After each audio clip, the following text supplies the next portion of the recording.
Hello and welcome to this session of the World Academic Summit. I'm Sarah Custer, the Associate Editor for Curation here at Times Higher Education. In the next 45 minutes or so, we'll be speaking with our panelists about the place of universities in the world of digital classrooms. We'll be talking about how institutions can use technology effectively in a digital classroom, how to stand out from the crowd when everyone has moved online, and what the future holds for university campuses. Joining us today is Sue Bennett, Head of School of Education at the University of Wollongong. We also have Shuiguai Wang, President of Shuitang X, the first MOOC platform in China founded by Tsinghua University. He's also the founder of the learning software Rain Classroom. And we have Ted Brodheim, the advisor to the Chief Information Officer at Zoom. Welcome, everyone. Nice to be with you. So just to get us started, place is obviously the theme of the summit this week. How can universities' location, identity, and culture translate into an online setting? I'm interested to hear your thoughts. Sue, do you want to begin with us on that one? Yeah, I'd be happy to. I think, it's very interesting for an institution like the one that I'm at, the University of Wollongong, because place has always been very important to us. So we've been thinking through how do we convey that sense of place? And we've also long had numerous campuses, and we have campuses internationally as well as in Australia. So it's sort of been a constant question for us.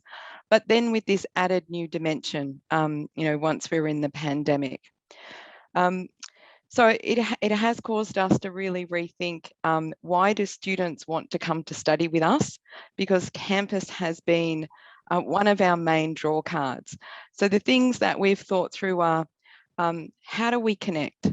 How do we create some of that engagement, which is the kind of engagement that happens for students outside the class time?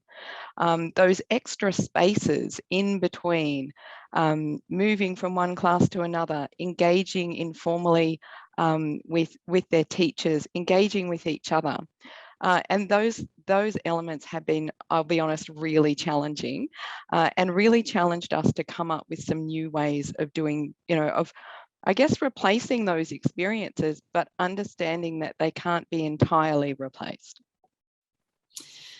I want to get on to that a bit later, just talking about really being honest about what translates online and what necessarily doesn't. Shuiguo, tell us a little bit about how perhaps you've been thinking about replicating or creating a whole new sense of place when we're talking about online digital classrooms.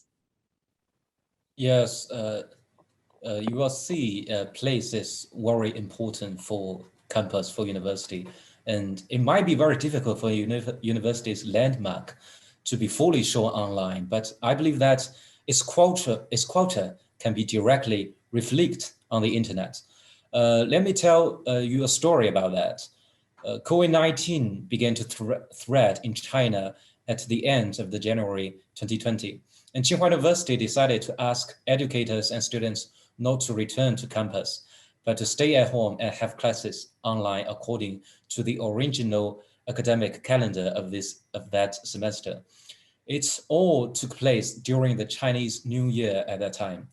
It is a holiday, and when almost all faculty and students were not on campus, and some or even maybe 15% of the whole faculty and students went abroad. China is the first country to take action against COVID-19, and Tsinghua University maybe was the first university in the world to open online courses back then.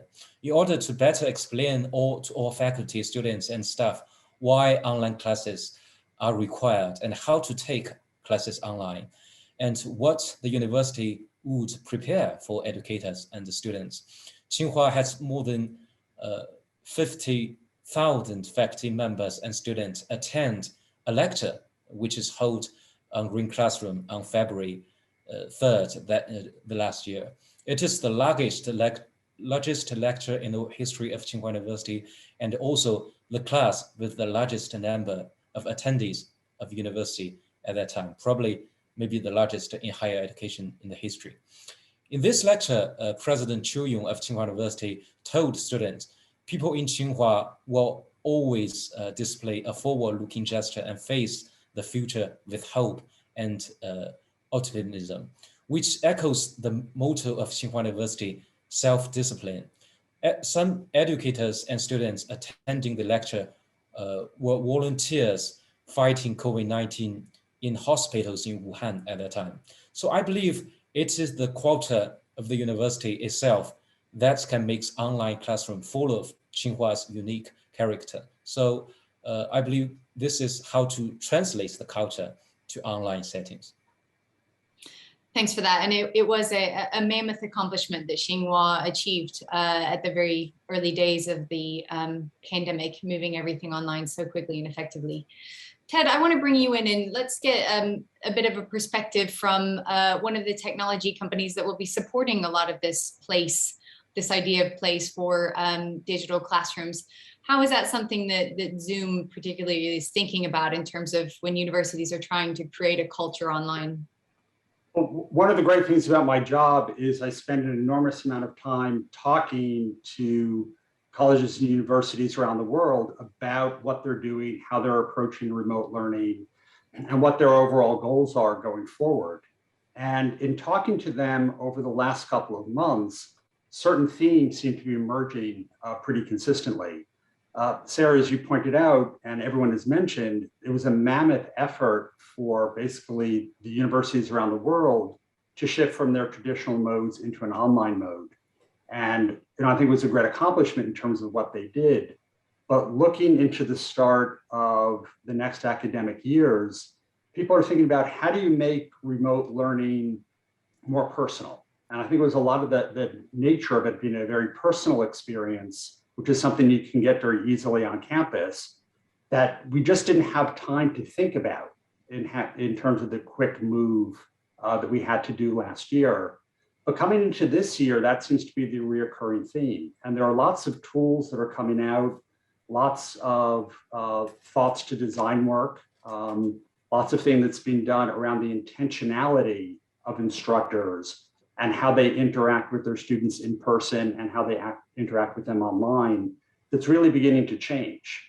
And as that happens, and as you start making the interactions more personal and focused around how the student is looking to receive things, I think the very nature of the culture and the location of the campus is going to begin to come through. And that'll just sort of be a natural outgrowth as these things happen. And you will notice things being very different from one university to another in terms of how they approach their remote learning students and how they integrate what is probably going to become more of a combination over time of students doing part of their education online and part of their education in person. So I think we're seeing a shift. I think people are getting more control over their environments and thinking about how to use the technology in a better way, as opposed to we just have to get our courses online very, very quickly. It is that kind of next phase of pandemic response that universities are coming into now, and certainly in terms of looking to the future about how they're strategizing and how they're building that infrastructure around perhaps what they've already accomplished in the past 18 months or 2 years. But now that everybody is online or offering some form of digital education to certain degrees of success more than others, how is it that universities can really stand apart from the crowd whenever they're looking to perhaps pivot to digital, when perhaps previously it was more around legacy, campus amenities, reputation? Those are the types of things that universities are really depending on. But now the digital delivery of education is so much more important. Schweigo, what do you think about that? I think it is not difficult for university to provide online courses, and it is not difficult to even deliver certain ratio of the courses totally online.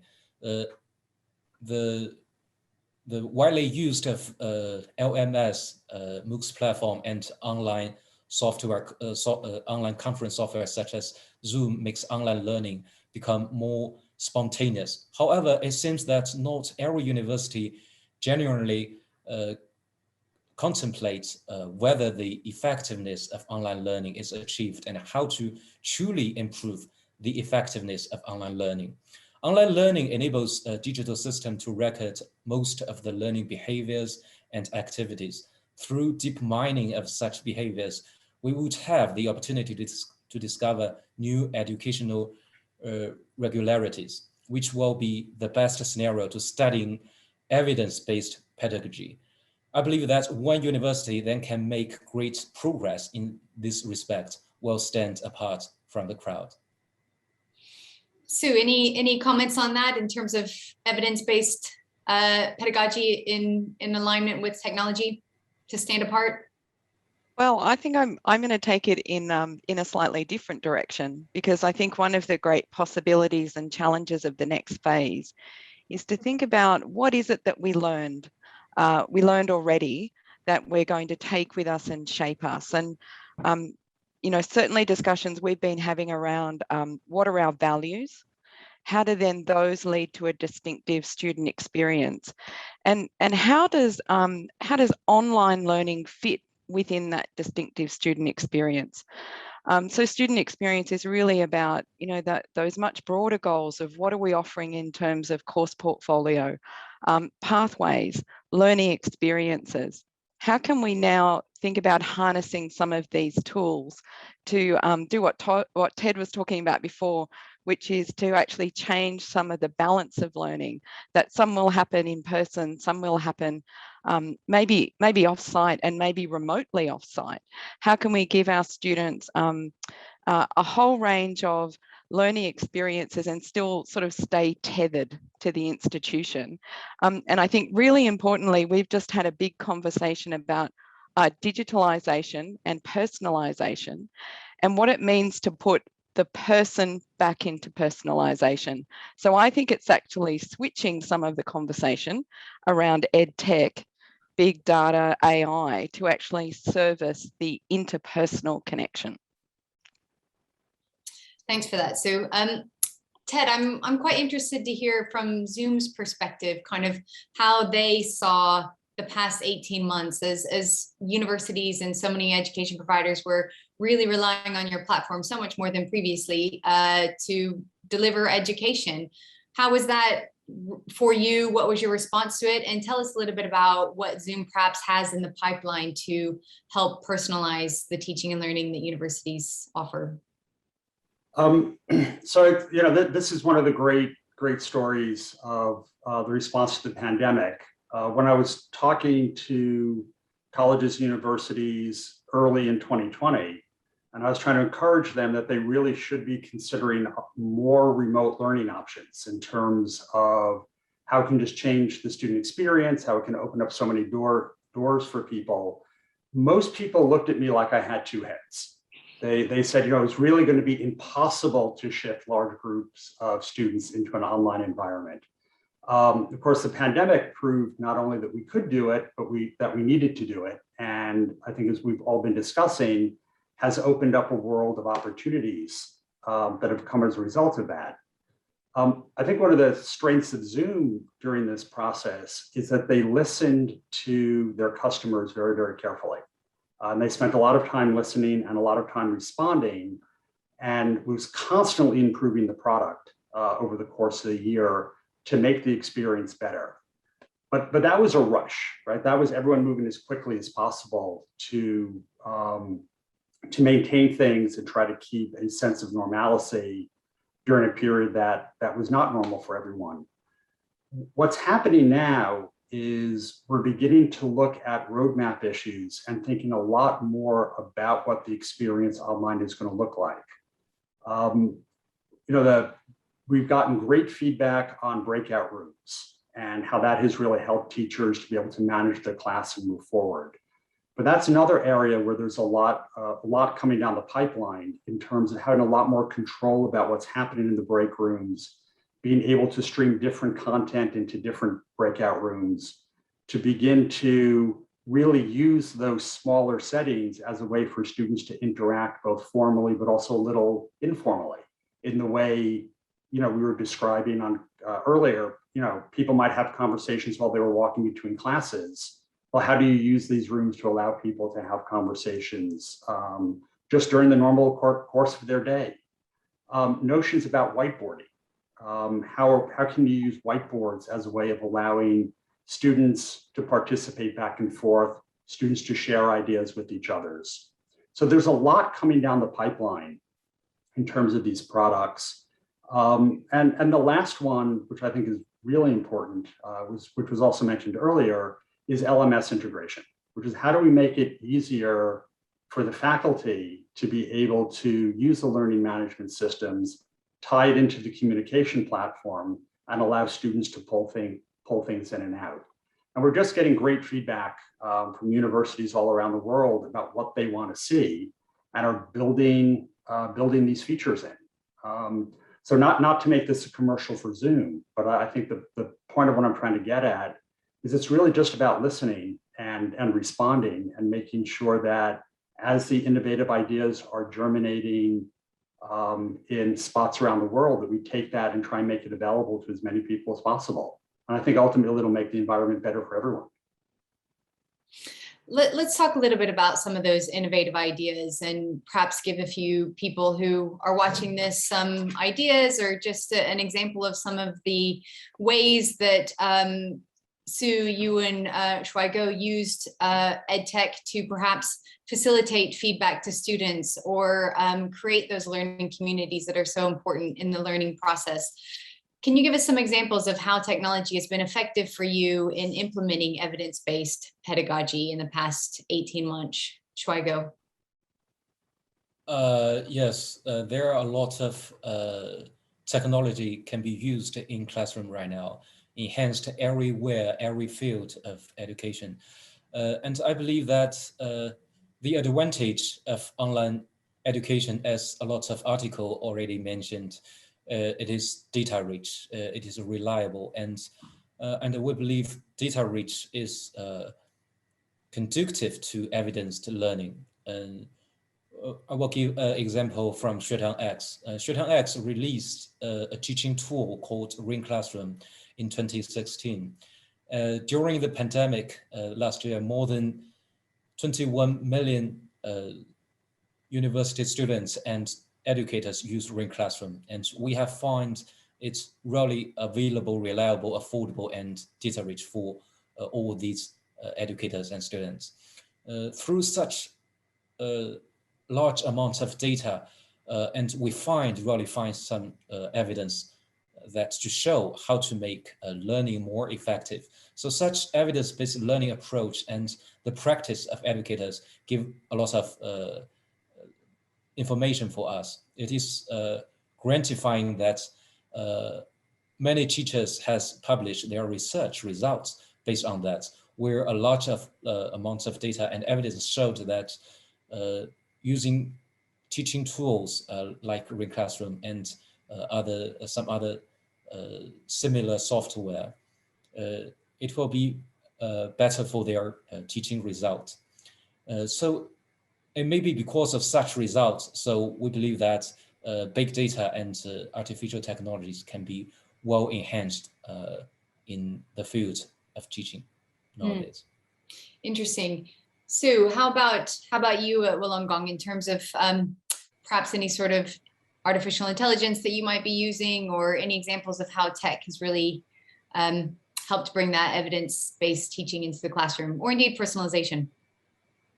Well, I think one of the things that we did, and this may be unsurprising for a group of educators, is that we took the opportunity to integrate the technology, but to go back to some of the basic principles of excellent pedagogy. So it was really thinking, we as a group mapped some of our usual classroom interactions onto the types of things that would best translate to working online. So with a suite of tools that included an LMS, that included actually a number of different online video conferencing tools. So one of the keys was actually having a suite of tools for people to be able to use. So we went back to thinking about, okay, in this sort of interaction, what is it are we trying to achieve? Is it large class, small class? Is it practically oriented?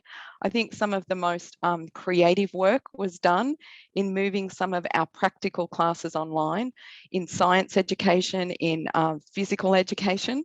So you can imagine those things are not readily translatable. In creative arts education, a lot of it's very hands-on. So one of the things that we did is we put together teams of academics, and they were matched. So we had in the teams, we had some people with some more techie sort of expertise, you know, together with different disciplinary expertise. And so what then we came up with was a real sharing of different ways of seeing the challenge. And then we continued those teams on, and then we also brought in student feedback. So there's some of the evidence that we brought back when students were telling us, particularly around motivation. So I don't want to say that we were uninterested in performance. We're always interested in performance, but we know that preceding that is motivation and engagement.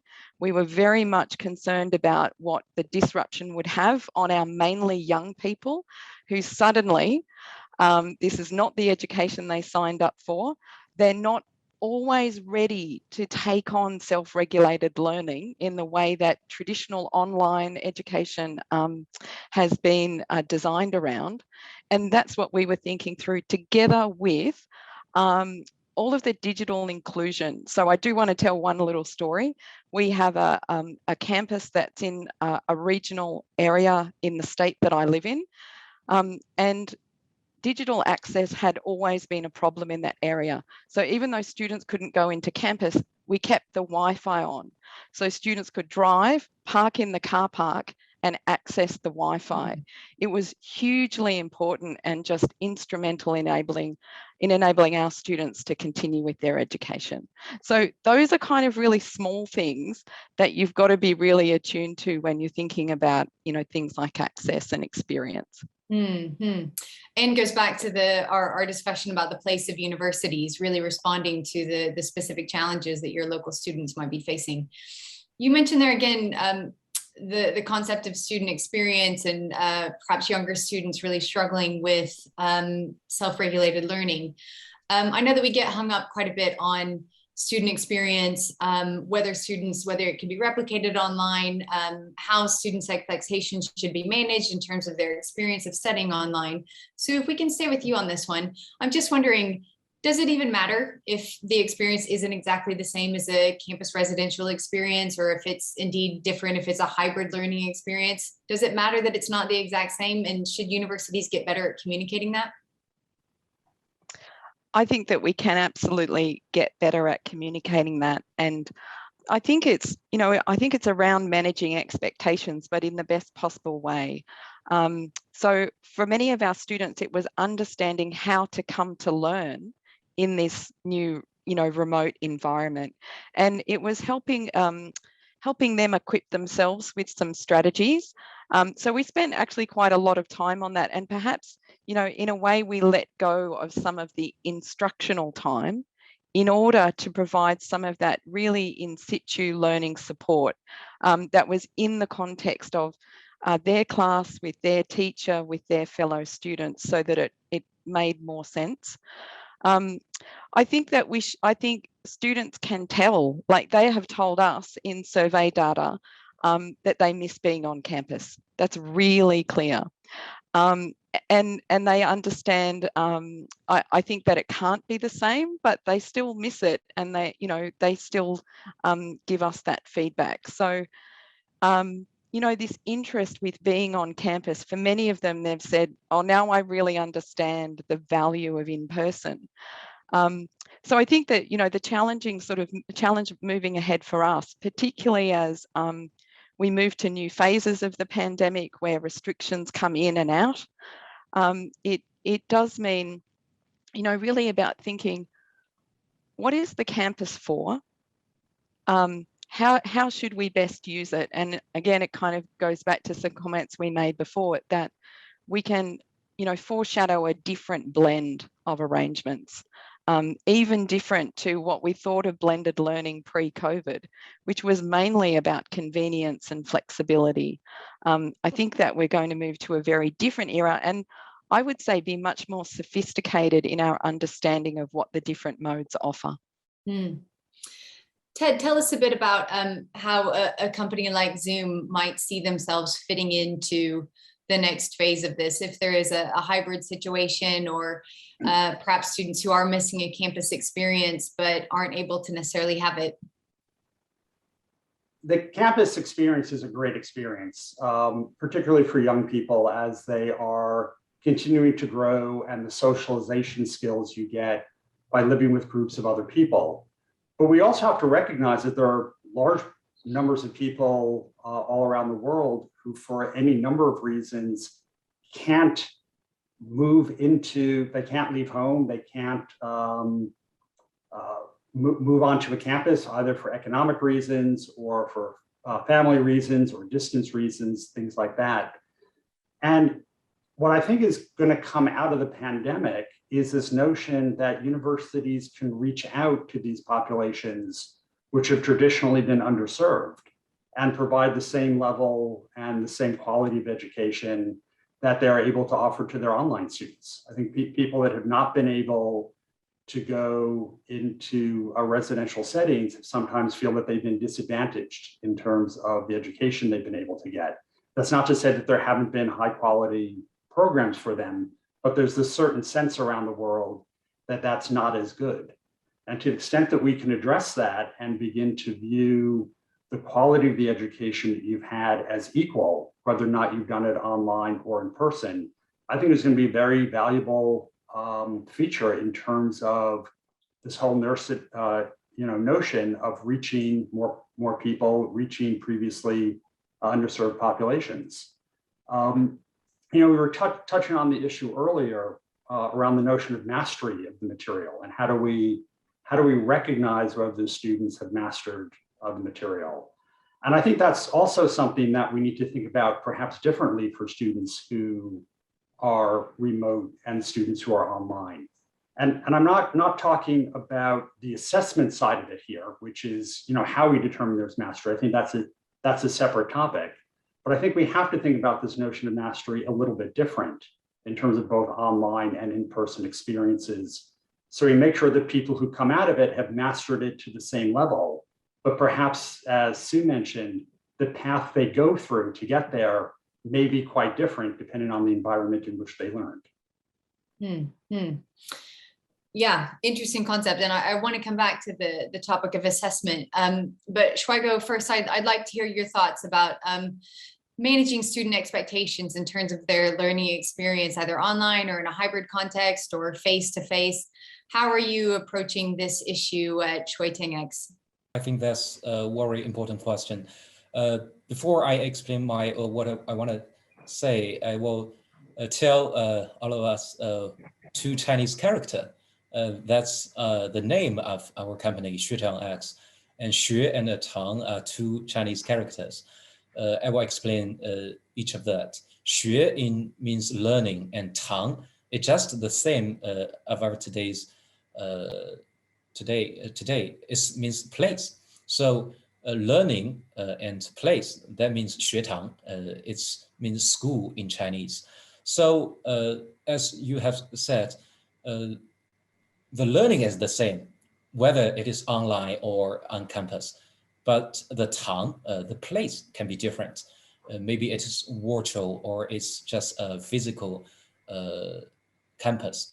So I believe that as the classroom experience on campus and the teaching experience of digital classroom, the same part is 学, the learning, and the different part is Tang. So we should, I believe that every educators, every president of each university, not focus on the place, but focus on the learning part of the, for example, learning effectiveness. So this is also a guideline for the product design of Evidencebased, like Evidencebased.com and the MOOC platform, and also the Ring Classroom, the teaching tool. I believe that if we focus just on the learning experience, so it can be used in different scenarios. For example, you can use in traditional face-to-face classroom, and also can be used in a virtual digital classroom. So no matter how the learning environment changes, the student-centered, data-driven, and evidence-based philosophy will remain the same in learning. Thanks for that. Quite a poetic response to my question. Thank you for that. Shuai Go, if we can just stay with you, moving on to the topic of assessments. This has obviously been a big issue in the past 18 months with the shift to online teaching and learning. Lots of universities are grappling with it, how to do it in a robust way, but still online, and lots of questioning about what is the point of assessments and grades in general. Share us your thoughts in terms of where universities go from here when it comes to assessments. Assessment, I believe, is always the most important part of the university, which serves not only as the conclusion of one educator's teaching and one student's learning, but also a kind of feedback for both educators and learners. In China, because most of universities use Ring Classroom as a teaching tool in physical classroom and online learning digital classroom. So the quizzes can be easily placed directly between slides in Ring Classroom, no matter they are using PowerPoint or other kind of software. So this making real-time assessment very handy for teachers, so they can easily know everyone's mastering of knowledge in real time. So for example, educators can use Zoom or Tencent meeting when they communicate with students, but after some teaching of some slides, they can directly post a quiz to everyone and get the real-time assessment. That's one kind of assessment widely used by most faculty in China. As for exams, we also allow online proctoring for that, which prevents students from cheating in online exams by screen and camera recording. Great, thank you for that. Some good examples of various ways that people are trying to tackle online assessments. Sue, tell us your thoughts about the best way to grapple with this question. Well, I think one of the first things is to do what you suggested earlier, which is to take some time to rethink what are we assessing for, and assessing for learning. Assessment is a great point at which to meet students, because students are always very interested in assessment. So it's interesting to me to turn the conversation around to focus on assessment, rather than necessarily the content, and allow some discussion about assessment design to drive what we do. So we've looked at things like, what are alternative forms of assessment? Is our assessment cumulative? Is it building students' knowledge? Where are the points of feedback? How meaningful is the feedback? Can students then use the feedback in an active way to then further build their performance? And then, of course, the key issue of academic integrity. How are we approaching that? I was in a great discussion about 2 weeks ago where one of the other panelists talked about the Swiss cheese approach, which is there is no one method of ensuring academic integrity. It's a combination of multiple things: assessment design, student codes, the way you get to know your students and understand their performance. All of these can be supported by technology tools that can help us detect plagiarism, that can help us detect contract cheating, all of the various forms. And there's a great deal that we can do in assessment literacy for both our teaching colleagues, but also our students in really engaging, at that sort of nexus of learning, which is how we both, measure and accredit performance, but how we develop performance as well. Yeah, I've heard of the Swiss cheese method, and it's almost kind of like what you said previously, Sue, about going back to basics whenever you're looking at how to find the best solution to it, whether it's online or not.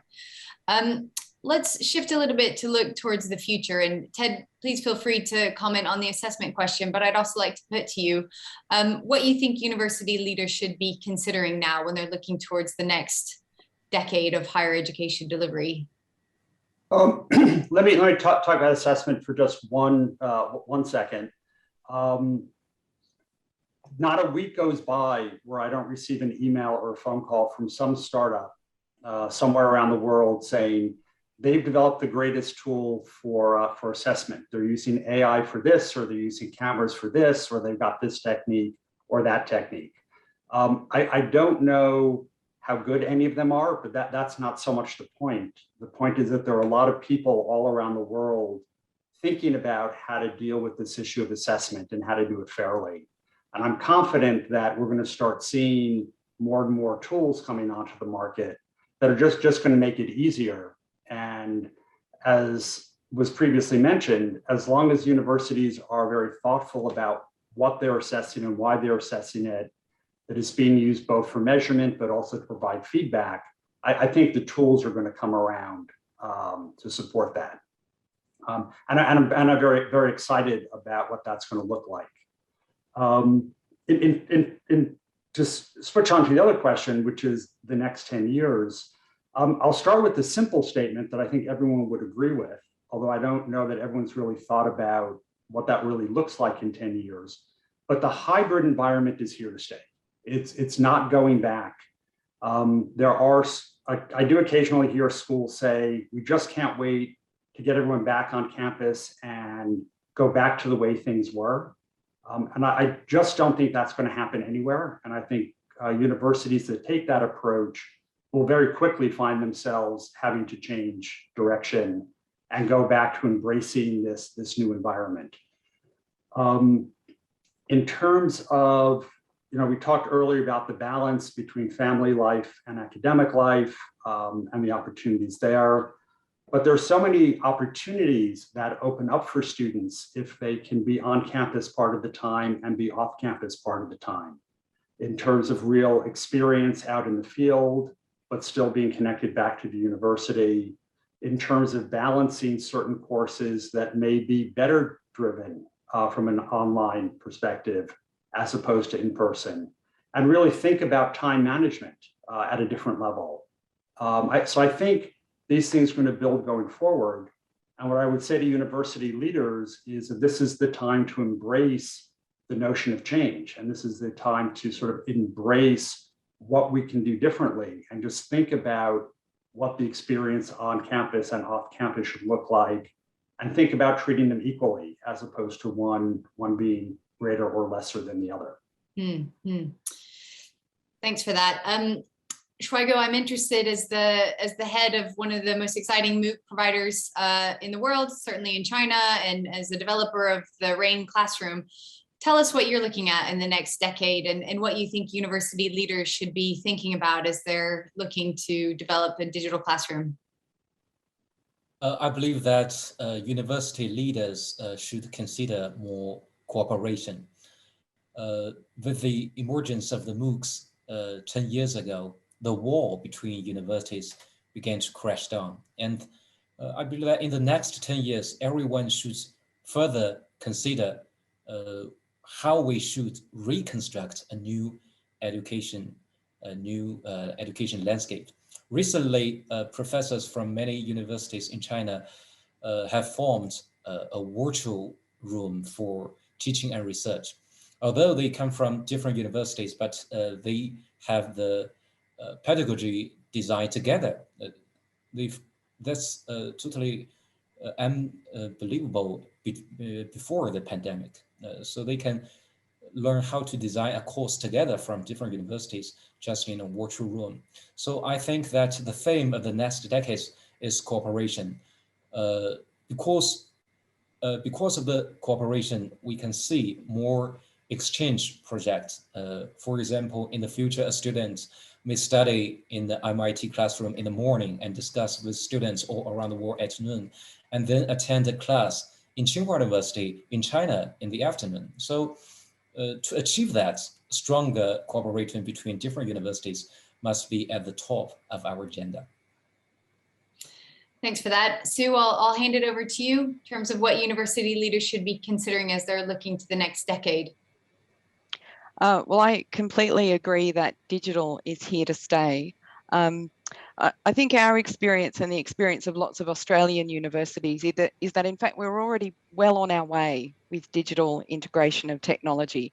Even pre-COVID, learning was much more blended for on-campus students than ever before. Students were asking for more flexibility, more access to technology, and we've always had a very strong distance education and online education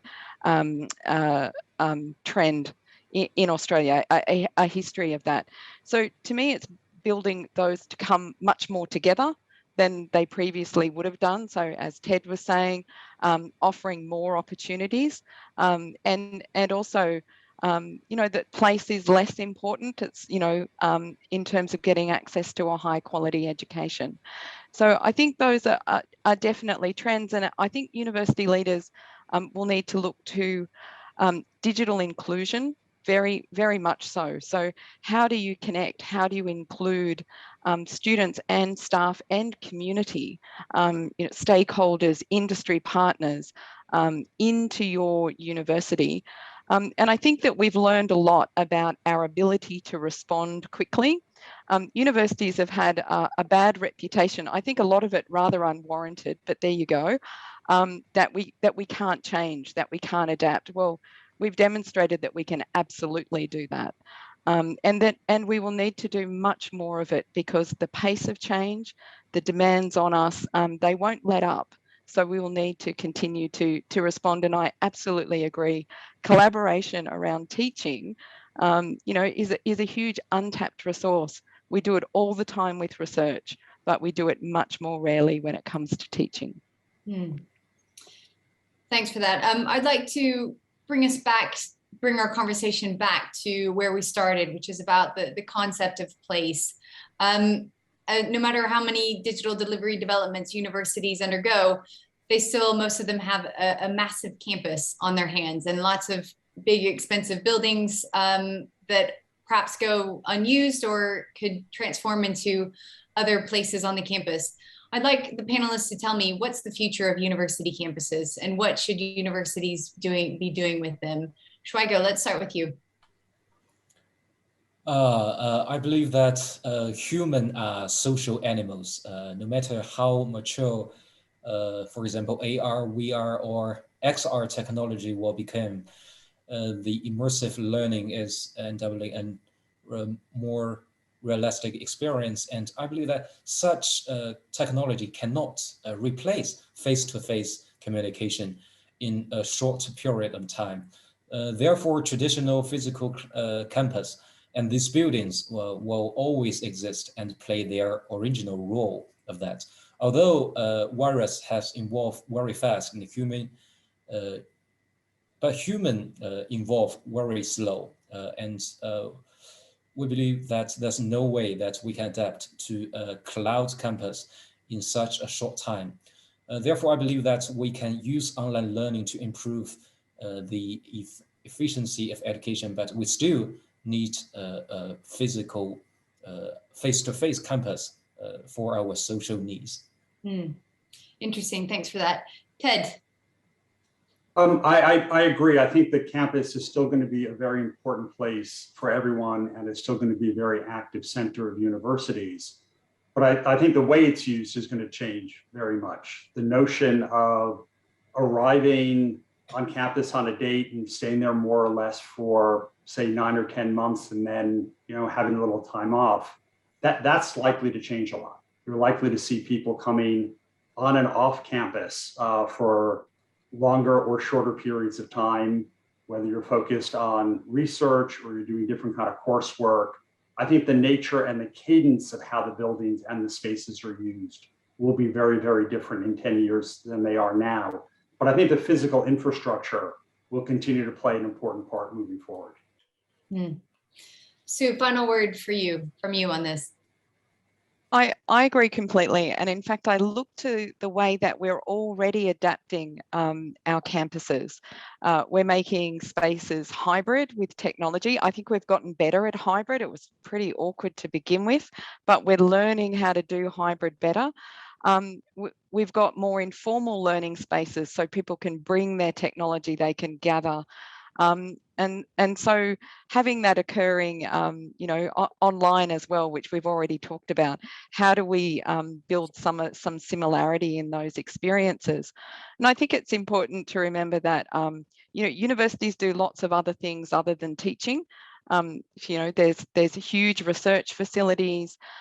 They're often public community facilities. So depending on where universities are located in communities, they provide a huge amount of local infrastructure. So I don't think any of that will go away. And I was sort of thinking about what will campuses become, and what does it mean to be in a place? What does a place offer? Well, it offers belonging. It's a place to come and belong and connect. And we need to be able to take that to the online environment, so that we're integrating our physical and our, you know, technology supported spaces much more. That's a really nice point to end on, and kind of harkens back to what Shuai Guo was saying, that there's the learning place and that university should focus on the learning, and the place is perhaps less important, or it can be a bit more flexible, and maybe we can include with learning also belonging. Ted, Sue, Shuai Guo, thank you so much for your time and for your excellent opinions in our discussion today. Thank you for having us. Thank you. Thank you so much.